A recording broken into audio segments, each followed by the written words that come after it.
நான் ஹோட்டலில் சாப்பிட போயிருந்தேன். பின்னாடி ஒருத்தர் இருந்து ஒரு குரூப் உட்காந்துருந்தாங்க. உட்காந்து கொஞ்சம் லைட்டாக சரக்கு போட்டிருந்தாங்க. சரக்கு போட்டு முடிச்சதுக்கப்புறம் என் பசங்களில் 2 பேர் வந்து பாத்ரூம் ஏதோ போயிருக்கும்போது அந்த பையன் என்கிட்ட திரும்பி சொன்னான், சார் அது எப்படி சார் இவங்க எல்லாருமே குரூப் வந்து ஒரு பெரிய டைரக்டரோட assistant director, associate director.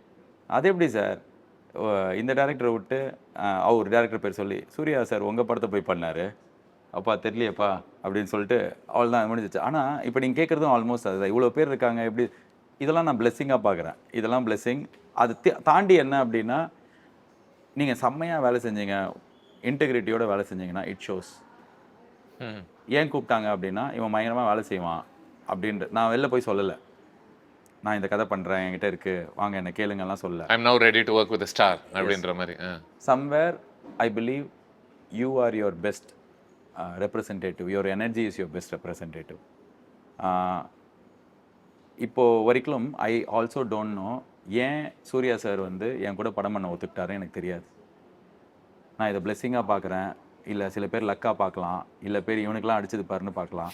But இது எதுவாக பார்த்தாலுமே என்கிட்ட ஒரே ஒரு பதில் தான் இருக்குது, நான் செமையாக வேலை செய்வேன், நான் வந்து உண்மையாக வேலை செய்வேன், நான் எனர்ஜி கொடுப்பேன், இந்த வேலை எனக்கு செம. ப்ராபப்ளி பாகுபலி இது கிடையாது. சரி, நம்ம படம் ரிலீஸ் ஆகிற தேட்டரில் பக்கத்து ஸ்க்ரீனில் அவதார் ஓடும், அவருக்கு அது யாட் ஸ்டிக், எனக்கு என் போன படம் யாட் ஸ்டிக்.